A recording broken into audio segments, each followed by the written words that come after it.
This is FX Radio and I'm Andrew Whitfield-Cook. And with me in the studio today is none other than Belinda Reynolds, who is a dietitian with over 15 years' experience in the integrative medicine industry. She's a senior educator with bioceuticals who regularly presents to audiences throughout Australia and New Zealand. And she's well known for her practical and easy style, bringing complex biochemical processes into an easily digestible format, but importantly with practical clinical applications. So Belinda, welcome once again. How are you? Thanks, Andrew. I'm well. Thank you. Belinda, today we're going to be talking about a rather complex subject, and it's one which I really need to get a greater handle on, and that's how nutrition and inflammation affect mood disorders and neurological conditions. Tell me about this, because we're going to delve right into it. So I guess to start off with, why do we need to look towards integrative or complementary medicine when we already have standard medications for so many psychiatric or psychological conditions? So what seems to be the issue is that with depressive disorders and anxiety disorders, these conditions really are multifactorial. There's numerous different issues which are contributing to these conditions developing. And therefore, although antidepressants do work in certain cases, they don't necessarily achieve the desired outcome for a large number of the individuals prescribed these. Yeah. If you look at the research, depending on what paper you read, it's believed that anywhere between 60 to 90% of people prescribed antidepressants fail to get a benefit that's superior to placebo. And what that says to us, it's quite significant. And it's not to say that the antidepressants don't have their place, because they absolutely do. But what it does say is that we need to understand what is happening within these individuals so that we can address those issues as well, and either find something that can be used as an alternative to the antidepressant, or that can be taken in conjunction with the antidepressant to improve patient outcomes. We've certainly got to do something, though, because this is a very scary and ever-increasing area of medicine, and that is the need for some sort of medication to help with depression, which is just exploding in its prevalence. It is. It's believed that at least 3 million Australians at any given time are suffering a depressive or anxiety disorder. And when we look at suicide rates, suicide, of course, being the most devastating consequence of depression, remains the leading killer of Australians between the ages of 15 and 44. So we really do need to look at how we can help these people better. Absolutely. So you mentioned anxiety disorders and depressive disorders. Mm-hmm. And there's also bipolar depression as well. So are they all very different? Like, how do you classify them? So in the past, it has been believed that they are very different diseases. However, if we look at the underlying issues which are present in each of these different conditions, they are quite similar, and they appear more to be extensions of each other as opposed to separate individual conditions. And what can determine the way in or what disease an individual expresses can be related to genetics, other contributing factors, lifestyle issues, diet, what nutritional deficiency they have, and a range of different issues. Let's go into these underlying issues. What are they? How do you categorise them? How do you differentiate them? So the different factors that seem to be present within the bodies and brains of these individuals suffering anxiety disorders and depressive disorders are things like neuroinflammation, also to mitochondrial dysfunction and oxidative stress within the brain and also the body, which of course contributes to glutathione depletion. Dysbiosis is emerging as a key culprit in the development of a range of mood disorders. Huge area. Yeah, in either on its own or in conjunction with the other issues. And then, of course, there is genetics, epigenetic factors, and different single nucleotide polymorphisms are becoming linked to an increased risk of developing a range of different mood disorders. And, of course, poor diet and a sedentary lifestyle is a huge contributing factor, and really it should really be the first thing that we address in anyone presenting with a mood disorder. I think Felice Jacka has done some amazing work on this, showing that nutrition really does have a place in depressive disorders and outcomes. Absolutely. And I mean, the brain is part of the body. And if we're not looking after the body, we can't possibly expect the brain to be functioning efficiently. And when we look at brain-derived neurotrophic factor, also known as BDNF, this is something which has been found to be depleted in people suffering depression, anxiety disorders, and neurodegenerative diseases. And there's some good solid research which has linked a poor diet and a sedentary lifestyle to lower levels of this BDNF, hence predisposing someone to a greater risk of these disorders. So if people with depression have low BDNF, what would suggest that they're more susceptible to other disorders of the brain associated with neurodegeneration? Well, BDNF, what this is, it's a protein that is expressed both in the brain and also throughout the rest of the body. And what it's responsible for is supporting the survival and also the regeneration of neurons. So it's important for neuroplasticity. So in the past, where we always thought that if a brain cell died, it was unable to be regenerated, what we now know through the discovery of proteins like BDNF is that brain cells and nerve cells can in fact be regenerated. And BDNF is one of the proteins responsible for this. If we have a reduced expression of BDNF in the brain, this compromises neuronal cell survival and regeneration. And the specific types of neuronal cells which BDNF is responsible for protecting and regenerating are such ones as the serotonergic neurons, which are present in areas of the brain responsible for not only mood, emotion and behaviour, but also learning and memory. So if we have decreased function and decreased health of these particular areas of the brain responsible for mood, it's very likely we'll also get a decline in our learning and memory and cognition. So do you find that the learning and cognition, or let's say the memory aspects, precede depressive episodes? More the other way, in fact. So a recent study which was conducted on over 2,000 individuals looked at people who were experiencing depression and followed them over a number of years. And what they found was that depression was a prodrome for dementia or preceded dementia. So in a way, the presence of depression was almost a warning sign that these individuals were at greater risk of developing cognitive decline. Gotcha. So it was the mood-related symptoms were expressed and felt sooner than, say, the cognitive decline was. Is that one reason maybe that cognitive decline is so hard to recover from, that it's sort of entrenched after, many, many years maybe of depressive episodes or something like that? Possibly. So it is likely to be due to years and years of slow decline in the health of those areas of the brain. But because we do know what contributes to BDNF suppression, we also understand what we can do to enhance BDNF. And there are a number of different treatments and practices that people can do in order to increase the expression of these neurotrophic factors to enhance neuroplasticity and help to at least enhance the health and the function of these particular areas of the brain. Has anybody ever elucidated any antecedents to low BDNF, like early onset stuff? Has anybody thought about, like, before you get a depressive episode and you now have low BDNF, what's 10 years prior? Has anybody looked at this or...?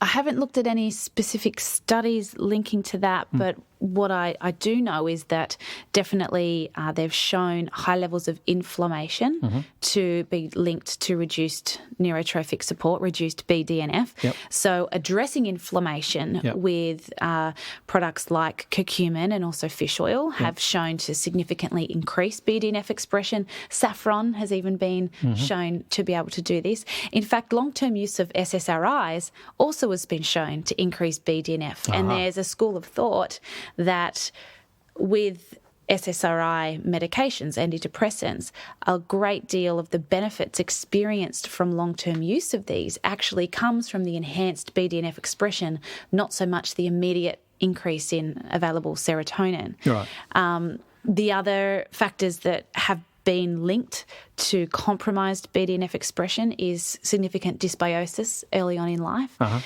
So ensuring good colonisation of the microbiome within children is incredibly important in order to ensure healthy levels of that BDNF are in their brain to help with healthy brain development and reduce the risk, of course, then of anxiety and depressive disorders later in life. And I would gather then that a sedentary lifestyle would lower BDNF, and it would therefore lead on that sedentary lifestyle would reduce BDNF, so conversely exercise would increase BDNF. Is that right? Absolutely. And this is why it's so important to get these depressed patients moving in some form of another.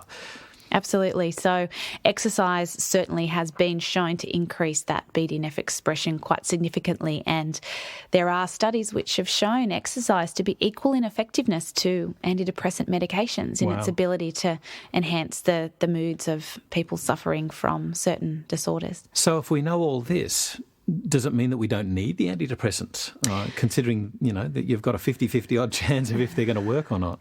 Not necessarily. They certainly have their place. There's no doubt that a good portion of the population that do take the antidepressants will get a benefit. And what you tend to find is that with increasing severity of depression in individuals, you get an increased response. So for those situations where there is severe depression, antidepressants absolutely have their place. However, if we look at the more mild to moderate cases, it is possible that recommending nutritional supplementation which can correct deficiencies contributing to the depression, addressing inflammation that's present, addressing dysbiosis, improving their diet and encouraging someone to get moving really could and should be the first line therapy for these people, and only when that doesn't work do we move on to the antidepressants. What about the psychosocial aspects of depression and anxiety? The cognitive behaviour therapy, which Dr. Mark Donohoe would beat me over the head with. He would say it's mindfulness. But what about those, and how would they work therefore on BDNF and in the way that they reduce stress maybe?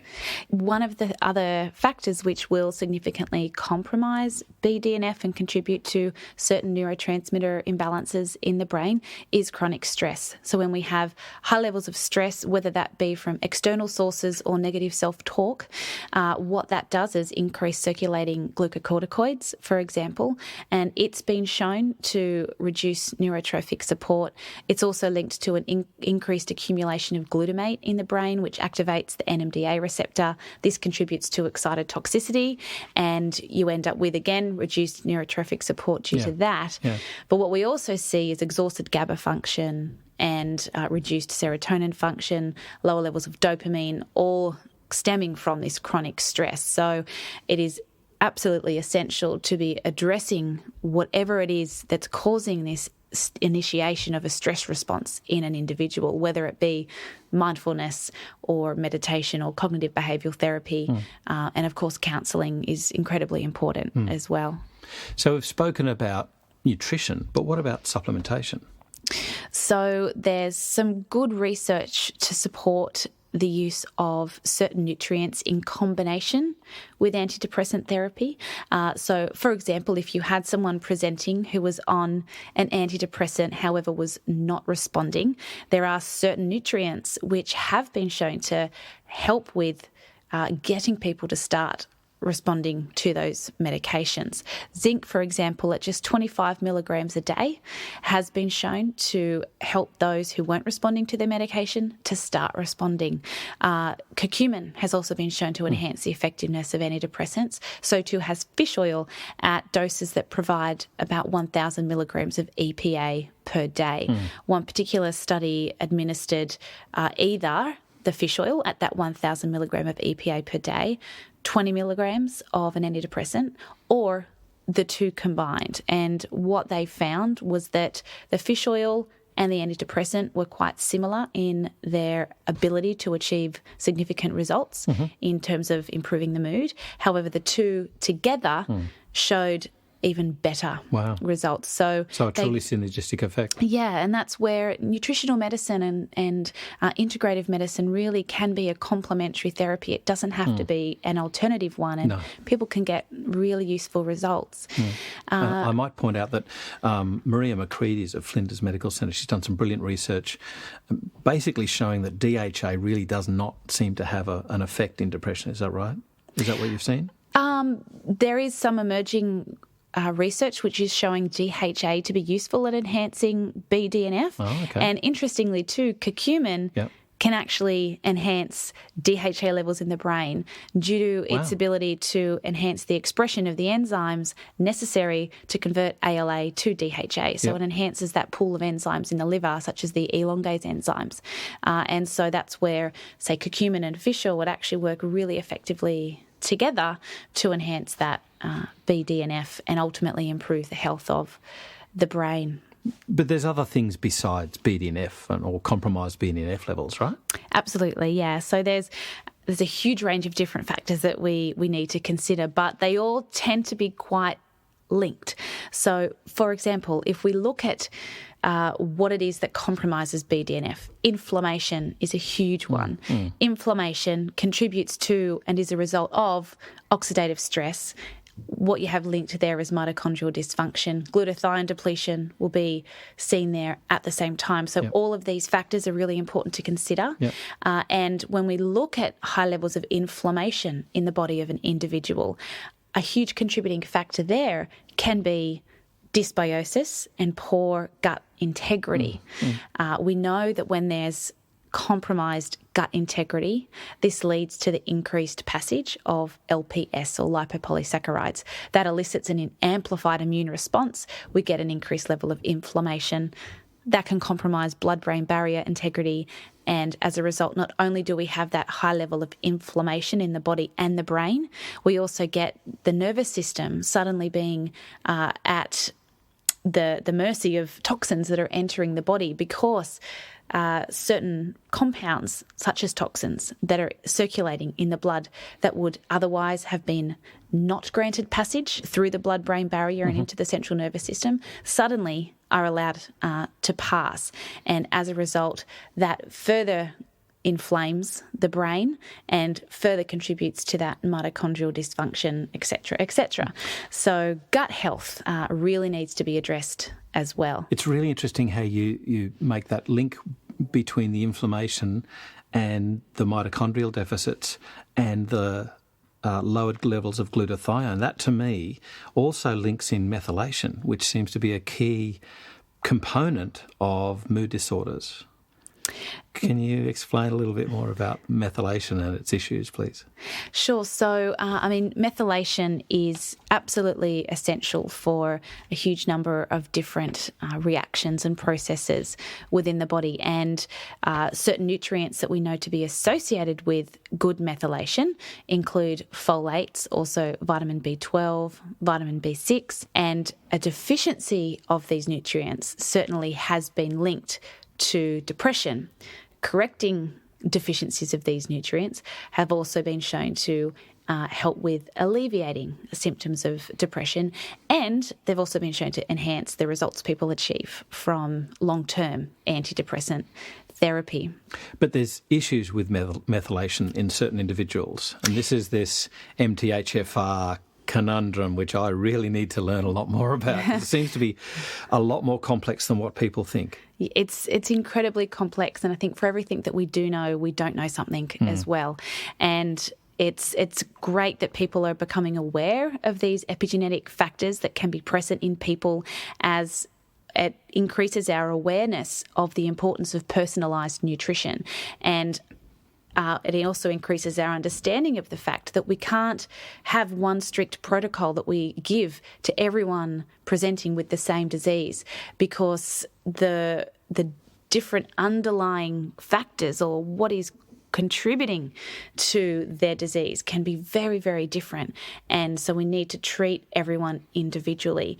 MTHFR and the single nucleotide polymorphism on the gene encoding for this enzyme certainly has gained popularity, or a lot of practitioners have gained awareness of this SNP, and a lot of people are testing for it. However, I think people have gotten a little bit bogged down in looking at this one single nucleotide polymorphism, because yes, the presence of this certainly can compromise healthy methylation, but in any individual we can have anywhere up to about 10,000 different polymorphisms on our genes, and these can all interact to contribute to a range of different imbalances, and therefore it's important that we don't get bogged down looking at just one single nucleotide polymorphism. We need to take a step back and look at the big picture. So yes, check for the MTHFR SNP. If it's present, look at the bigger picture though as well. See if homocysteine is elevated. Look at whole blood histamine. Do a more comprehensive methylation profile and gather a good understanding of what it is that's going on in that individual. And that will then help guide you as to how you approach that person. Let's talk about histamine, because that's really interesting too. So basically, histamine is commonly thought of when we think allergies. Chew. It's not really, yeah. So with histamine, we often associate that with allergies, not so much with mood disorders and brain function. However, histamine is a neurotransmitter, and high levels of histamine have been associated with undermethylation and a range of mood disorders. And the reason for this is that methylation is an important step in metabolizing histamine. Yeah. So if we have low levels of methyl donors such as SAMe, that will contribute to histamine accumulating. However, the SAMe is not the only factor involved in the metabolism of histamine. Copper is involved as well. So you could have excess copper, and that would contribute to low histamine. Oh, low histamine. Yes, because that high level of copper is resulting in the excessive metabolism and conversion of histamine to other downstream things. And that high histamine, though, could be interpreted as being an overmethylation issue. But again, that's where we need to consider all possibilities. So it could merely be a zinc deficiency, which has contributed to the copper toxicity. Yep, and that's caused histamine to be low, not necessarily an overmethylation problem. So to me, I'm just wondering about a stratification here and cost saving.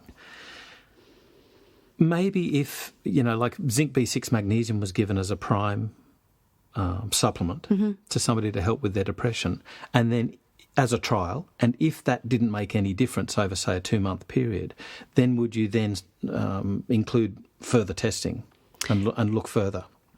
Absolutely, and what you could definitely start with, looking at the diet and ensure that there's healthy levels of natural folates being provided by the diet, first of all. So dark green leafy vegetables, not necessarily the overprocessed foods fortified with folic acid. You're best to look for the natural folates coming in through the diet and ensuring that there isn't that B12 deficiency. But absolutely, both zinc and magnesium have been shown to be quite effective at addressing depression and anxiety symptoms. And the reason for this is that both of these minerals have been shown to increase the promotion of BDNF that we were speaking about earlier and can actually result in synaptic sprouting. So they're really important and really effective for enhancing the health of a range of areas of the brain. What they also do is interact with the NMDA receptor and actually act as an antagonist almost. And what that does is help with calming excessive excitability in the brain that reduces the excitotoxicity, which we know to compromise BDNF expression. So really, really important. And because we know of the detrimental effects copper can have, zinc sufficiency is very important because zinc's part of the metallothionein, which prevents excessive copper uptake. Copper, as we mentioned earlier, can cause excessive metabolism of histamine, which can contribute to low histamine, which has a range of complications associated with that. Copper is also involved in the conversion of dopamine to noradrenaline. So if we have excess copper, that can result in the hyperactivity and inability to sleep type symptoms. And that causes someone to be really quite anxious. And again, ensuring a healthy level of zinc can assist with calming that as well. Zinc, of course, is also important for gut integrity, and therefore that will reduce help with reducing systemic inflammation, which is stemming from poor gut integrity. So it certainly plays a really important role in ensuring good mood health. And then vitamin B6, of course, it's essential for GABA synthesis, and it also plays a role in folate metabolism and folate activation, and also helping with homocysteine metabolism as well. So thinking about a clinic population that clinicians might be seeing, and that who experience a huge explosion of anxiety, and that's the younger group. Mm-hmm. If we're talking about a zinc supplement and we're trying to get it from food, the best one is obviously oysters, but not many teenagers are going to be into the oyster mornay or anything like that, or Kilpatrick. But so nuts. Nuts and seeds. Nuts and seeds? What else? Nuts and seeds and pepitas, particularly. Pumpkin seeds, of course, yes. They're certainly rich in zinc. And then I think that the key thing is to really encourage those plant foods and the healthy protein sources. And ideally, you also want to be sourcing organic produce if you can. Yep. And ensuring that they're not over-consuming processed foods in the place of good, fresh produce. Because every time we over-process grains and other ingredients, often a great deal of the minerals are stripped from that food, and people are consuming nutrient-deficient foods as a result of that. So encouraging those plant foods, the nuts, the seeds, and the healthy protein sources and the healthy fat sources are very, very important. So what other sources of protein and fats can we get? So looking at protein sources, ideally fish, the oily fish are fantastic. So salmon, mackerel, sardines, they're fantastic sources of both protein and good fats. And grass-fed meats, or grass-fed beef, are a fantastic source of protein and, again, healthful fats that are important for the central nervous system. When we're looking at other sort of healthy fats, coconut oil is a great source of good fats and stable fats that won't be damaged during the cooking process and contribute to increased risk of lipid peroxidation in the body. And walnuts and pecans are also a great source of omega-3 fatty acids. And if you're looking at what sort of oils to use on salads, virgin olive oil is fantastic. You know what's really interesting to me is that a lot of these food sources are used to dampen inflammation. Mm-hmm.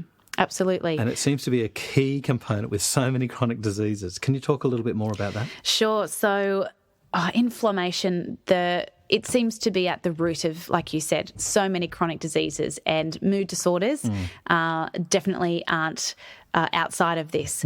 So we mentioned earlier that inflammation contributes to that suppressed BDNF, which compromises neuroplasticity, the health of the brain in areas responsible for learning, memory, and also mood and behaviour. Yep. So there's a range of different ways that inflammation can contribute to mood disorders outside of that suppressed BDNF. First of all, when there's a high level of inflammation in the body, you get an increased release of an enzyme, indolamine 2,3-dioxygenase.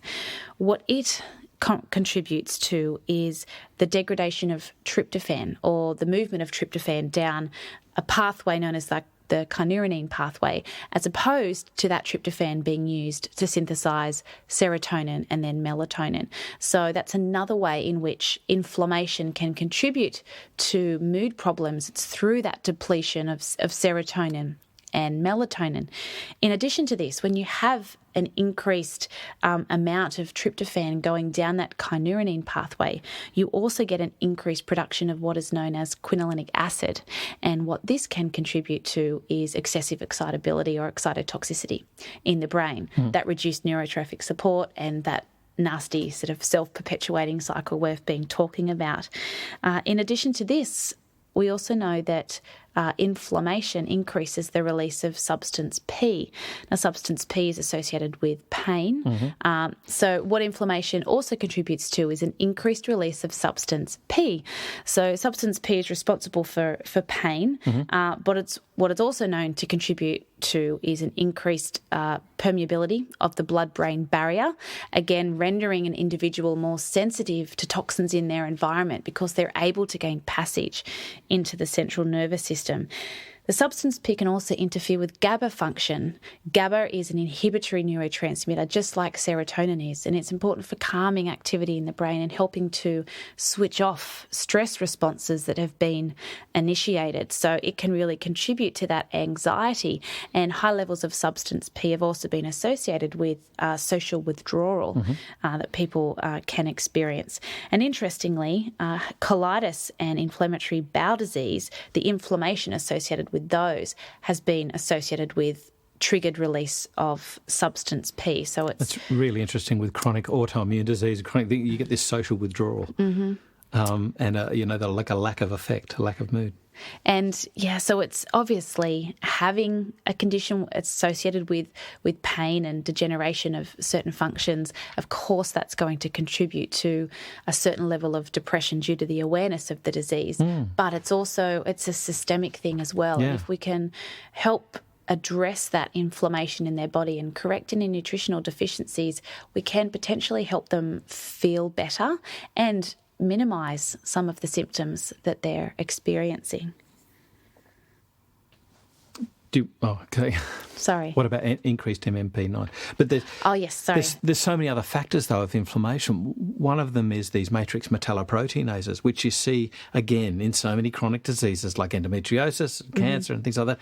Various MMPs are activated. Tell me more about these. These are really interesting. So one particular one, matrix metalloproteinase 9, it's often elevated where you have inflammation, and it's been linked to increased blood-brain barrier permeability. So people who have high levels of inflammation, therefore an increased expression of this MMP9, tend to have a central nervous system which is experiencing a greater exposure to toxins and other substances circulating in the body. And as a result, they're at increased risk of developing mood disorders and cognitive decline. What's interesting too is that they found that where children who developed autism, when they looked at the amniotic fluid in the womb, prior to the delivery or just after delivery, they found elevated levels of MMP9. So it's quite possible that increased blood-brain barrier dysfunction renders these individuals more sensitive to toxins in their environment, which then contributes to that neuroinflammation, the oxidative stress, the mitochondrial dysfunction, the glutathione depletion, and all the neurotransmitter imbalances that these children experience.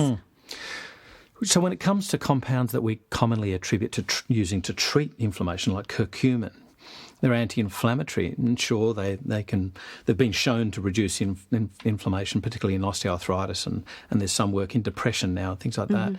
Would you expect, though, to see a direct influence on mood health? Yes, it has been shown that using supplements like curcumin certainly can result in beneficial effects on the mood. The same goes for fish oil. One particular study using fish oil had teenagers who had been previously non-responsive to antidepressant medication, and they administered high doses of fish oil to these individuals. And what they found was that they had a remission in 100% of the adolescents who used a high dose of fish oil. I think that was equivalent to about 10 grams of EPA. So they were good high doses. Yeah, that'd be in a liquid, not It was a capsules. liquid. That's right. It was a liquid. So they gave a smaller dose to one group. I can't remember the exact dosage, but the smaller dose did achieve remission in 40% of those patients, but it was the higher dose that achieved the remission in 100% of those patients. So maybe some of their negative results in trials, that the thing they really have to look at is the dose. Absolutely. It seems that higher doses are what achieve the clinical outcomes in a short period of time. Even magnesium, for example, really high doses have achieved very good results in just 7 days. So we're talking doses of up to 1,200 milligrams per day across 4 Obviously different divided doses. That one.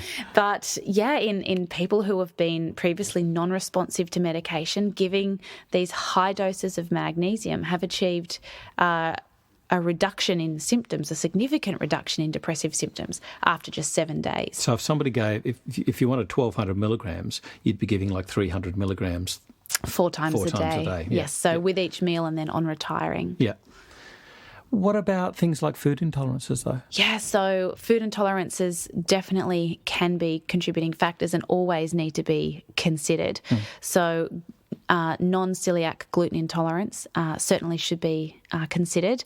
Some research shows that at least 50% of the population, or nearly 50% of the population, exhibits some degree of non-celiac gluten intolerance. And what this causes is a increase in gut barrier dysfunction in the hours following ingestion of gluten. And what that means is that you get that increased passage of unwanted molecules into the body. That causes increased inflammation and the downstream effects that we've spoken about. So definitely considering reducing gluten in the diet of these people with any sort of chronic inflammatory or depressive disorder. And then fructose malabsorption should be considered as well. So if anyone presents with irritable bowel syndrome type symptoms, it's worth looking into fructose as a culprit there. A huge portion of people suffering IBS are believed to have some degree of fructose malabsorption. One particular study actually took people with experiencing depressive symptoms who had fructose malabsorption issues, and they removed the fructose from the diet.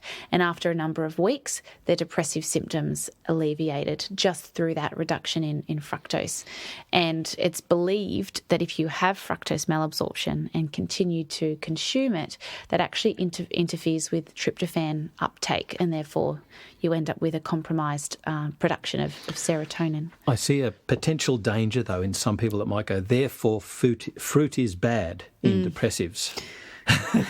And I'm always very cautious about, I understand about short-term withholding of certain dietary components to achieve a goal, but shouldn't we be healing the gut and our normal digestive responses so that we're able to eventually, for the most part, handle those important food components? What do you do about fructose? So with fructose, I think definitely remove the fructose for a period, particularly the high fructose foods and high sorbitol foods as well. They tend to be a culprit with fructose malabsorption issues as well. And definitely look to enhance the health of the gut. So first of all, you'd be providing the glutamine, which is an essential fuel source for the replication and renewal of enterocytes, but also looking to recolonize, ensure the absence of dysbiosis, because the beneficial microbes that should be colonizing the gut, they produce short-chain fatty acids, which fuel the replication and renewal of colonocytes. So the glutamine and the probiotics are two really important components for healing the gut and ensuring the absence of that. The absence of that increased permeability that renders the body more sensitive to toxins being consumed. But what we also know too is that by improving the health of the gut cells and reducing the local inflammation, we get an increased expression or an increased or enhanced release of certain disaccharide enzymes, which help us to digest certain carbohydrates more efficiently. And that could then enable someone to reintroduce a small amount of fructose into their diet, as long as it's fructose coming from natural sources rather than foods which are concentrated in fructose that has been added. Yeah, so I think this is a major differentiation in the foods versus these processed foods and food additives, things like that we're seeing on the market today in ever-increasing amount. And it can even be the sugars that the fructose exists within a food with. Yeah. So if fructose is consumed together with glucose, there seems to be a reduced likelihood of the same problem. So because they're in a ratio together, the fructose doesn't seem to cause the same side effects that it would on its own. Gotcha. Okay. What about toxicity, though?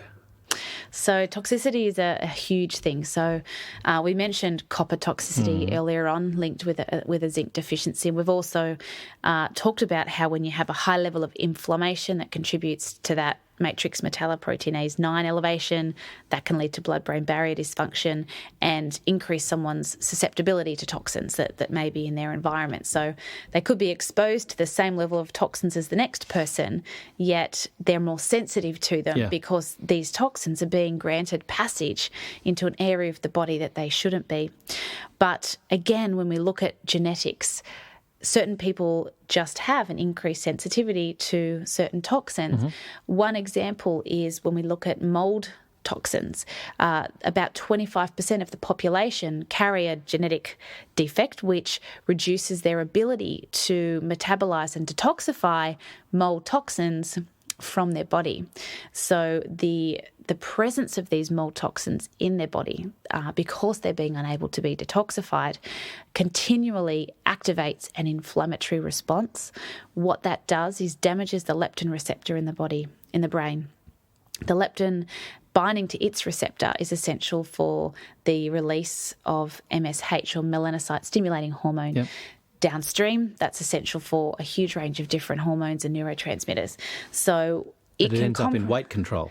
Yes, yes, absolutely. So mold can lead to weight issues. Absolutely. So basically, we know leptin is an orexigenic hormone. So what it does is it stimulates metabolism and suppresses the appetite. So it's released from fat cells and tells us that we have enough energy, we don't need to eat, and we can keep the metabolism high. As soon as you have blockage of that leptin receptor or damage to it, or we get leptin resistance, what this can contribute to is poor appetite control and suppressed metabolism, because the body feels that it needs to preserve energy. So weight control, weight issues and appetite dysregulation could certainly be something that stems from this mold toxin toxicity. What can also happen is we get imbalances in melatonin, which contributes to sleep disturbances. We get low levels of endorphins, which leads to increased pain sensitivity. We also get imbalances in hormones responsible for regulating water reabsorption in the kidneys, so that can contribute to a constant state of thirst and dehydration. Oh, there's a huge range of different problems that can stem from that mold toxicity. So if someone presents with depressive symptoms, with sleep disturbances, chronic pain, those fibromyalgia, chronic fatigue type symptoms, it is worth asking the question is, do you have mold in the home? Is it worth investigating this? Is it in the workplace? Because these individuals may need to take the steps to remove that mold from their environment if they want to get well. And then, of course, high-dose anti-inflammatories, so high-dose fish oil, high-dose curcumin are really important, and detoxification support too. We've mentioned previously the MTHFR, the methyl tetrahydrofolate reductase gene, and this sort of ties in with folic acid, folinic acid, and how we do this, how we achieve methylation. Can you talk to me about the safety of folinic acid in depression, folic acid in depression? How do we treat this cycle, and what are some of the pitfalls that I think we've fallen into, maybe, to me it's not oversimplifying, but becoming burdened, bogged down in it. Yeah, so it's complicated, and it can depend on the individual and where there are certain polymorphisms on which enzymes and what we're depleted in. Basically, with folic acid, concerns have been raised over its safety. However, the jury does still seem to be out on this because there are studies to support the use of folic acid in depression. And folinic acid is a naturally occurring form of folate, so it may, or it appears to be, a superior option. And also, too, it's a couple of steps closer to active folate or 5-tetrahydrofolate when compared to folic acid.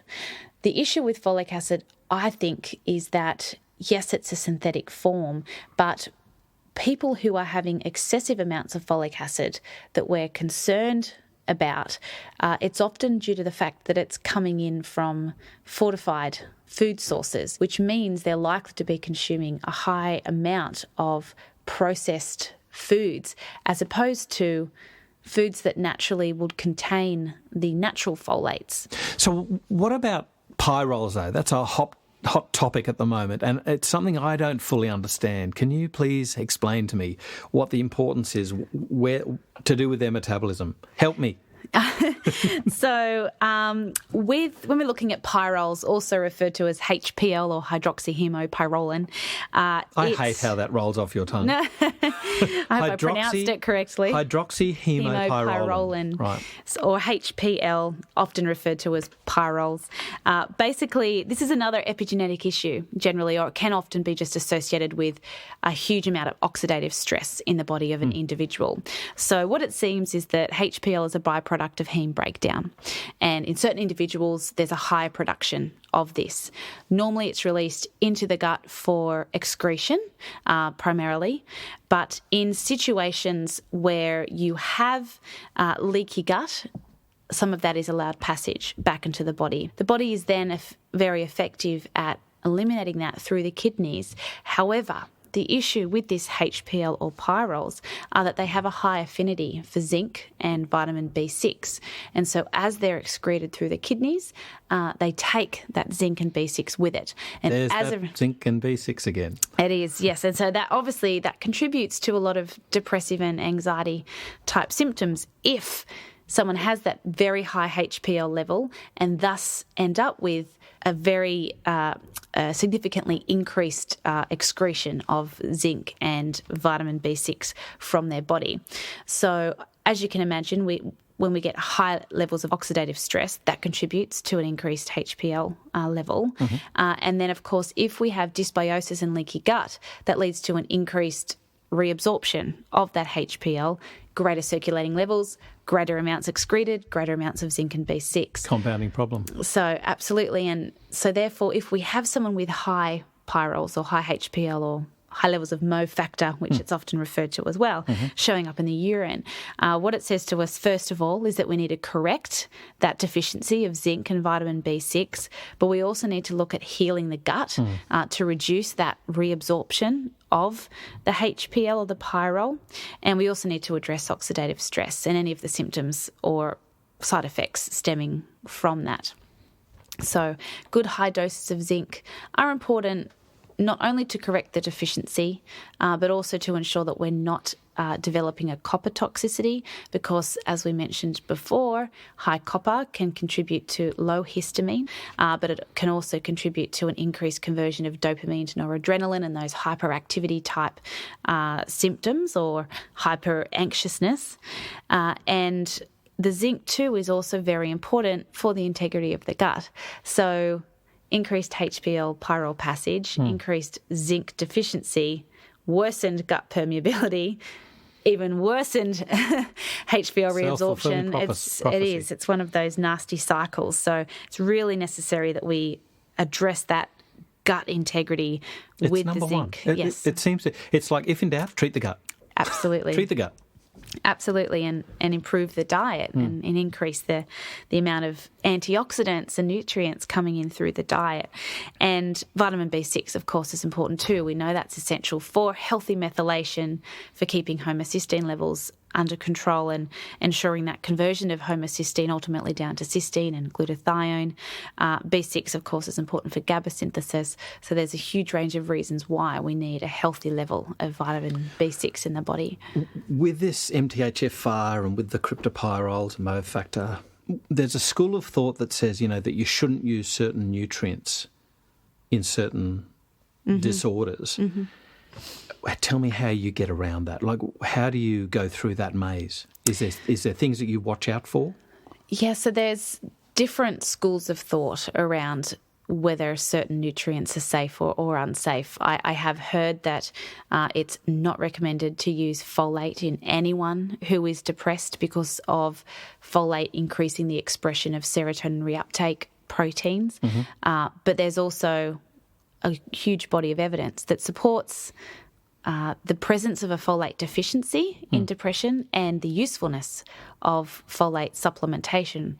So I don't think... And that's even folic acid. Folic acid, yeah. Yes. So I don't think that we should completely recommend against folic acid or folate, but what I think we should do is encourage natural folates in the diet first and foremost, and possibly keep it from the supplement protocol initially and see how the patient responds. And also look at blood tests as well. Get a good comprehensive methylation profile done if you want to look further into it. Look at the levels of active folate, look at B12 levels, and determine how you proceed with that patient based on their individual results. So let's look at some of those tests. One of the things that's interested me, and I know it's not accepted by medical orthodoxy, and that is you're thinking about addressing neurochemistry within the blood-brain barrier. Mm-hmm. We can't get to that, but some people say that we can measure metabolites of these neurotransmitters outside of the brain. So what tests do you use or should you use when you're looking at mood disorders, anxiety, depression? So, there's urinary tests which can look at certain neurotransmitter metabolites, and there is some good research which has looked at correlations between neurotransmitter imbalances and certain symptoms.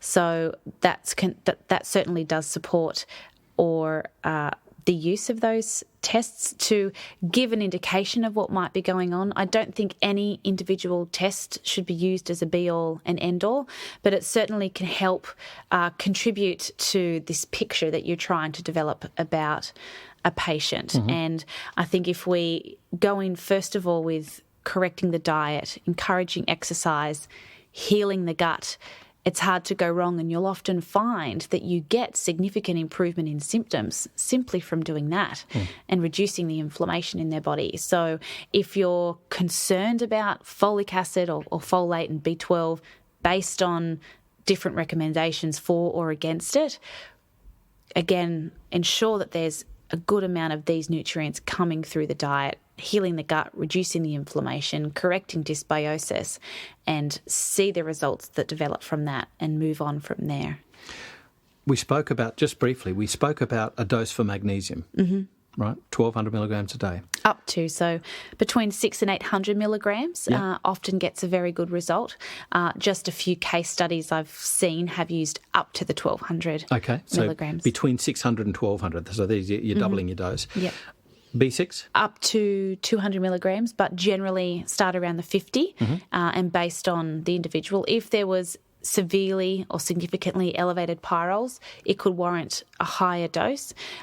200 milligrams is probably the upper limit there. I wouldn't go higher than that. And again, watch the patient. And zinc? Zinc, generally 25 milligrams has achieved significant results in studies. So you can go up to higher 50 to 100 milligram doses short term in people who have those elevated pyrroles, but generally a 25 to 50 milligram dosage would be sufficient. Yeah, and I certainly wouldn't use over 100 milligrams long term. No, because... without reason, without cause. Sure, and absolutely. So with if you are treating pyrroles with high doses of zinc, it's worth measuring copper as well to ensure that we're not causing a copper-zinc imbalance, because although, yes, copper toxicity is a concern, so too is a copper deficiency. Yes. It is absolutely essential. Cardiomyopathy. Yes, so it's essential for a huge number of different enzymes in the body. So it's very important. I'd be more inclined to start low and increase as you need it. Yep. And what are the nutrients? The folate. So folates, folinic acid is the best source of folate that we can recommend here in Australia. We don't have approval to recommend the 5-MTHF, so I definitely would recommend folinic acid. It is a naturally occurring form of folate, and you are avoiding certain steps necessary to activate folate or to convert folate to its active form. And what about B12? So B12, generally about 1,000 micrograms Milligrams. is recommended, and it's shown to be effective. So a sublingual B12 is very useful, particularly for those individuals who there's a concern of high levels of inflammation in the gut that could be compromising good B12 absorption. Yeah, and I make the point that, 0.1% of B12 is absorbed despite intrinsic factor. It's absorbed passively. So doing it orally or, either buccally or sublingually will just bypass that need for absorption mechanisms. Yes. So even in the compromised gut. Yeah, and it's been shown to be equal in effectiveness to the B12 injections when consumed over a month. Yeah. What other nutrients? Fish oil, what does? So generally, when looking to provide a therapeutic dose, I'd look to achieve at least 1,000 milligrams of EPA, so a good sort of solid dose. If you have someone with severe depression who is not responding to antidepressants, you could quadruple that, even just for a sort of short period of time to attempt to get some sort of result. And some things we haven't really spoken about today, we mentioned them earlier, the herbs, saffron, kava. Tell me about these. So there's a number of herbs which can be very useful for people with depressive and anxiety disorders. And the beauty of herbs is that they contain a broad spectrum of different phytochemicals which can be beneficial across both anxiety and depressive disorders. So if we take saffron, for example, it's useful in both sort of anxiety and depressive symptoms, and of course is anti-inflammatory and shown to boost that BDNF in the brain. St. John's wort is supported by a huge number of studies and is incredibly effective for depression. However, of course, there is that contraindication with using St. John's wort in combination with certain medications. It does interact with cytochrome P450 enzymes and can alter someone's response to their medication. So there is caution there with St. John's wort in combination with other medications. Kava is a fantastic anxiolytic, so it enhances the effectiveness of GABA in the brain to help provide that calming effect, and is very, very useful in not only addressing the psychological or emotional symptoms or side effects of stress, but can also be useful in reducing pain and other complications or comorbidities of stress. Belinda, you've taken us through a huge range of topics, and you've really delved into some of the complexities that, they overwhelm me at the moment. I really have to learn more about them. So well done, and thank you so much for taking us through the more personal aspects of how to treat people with mood disorders. Thank you for having me. This is FX Radio, and I'm Andrew Whitfield-Cook.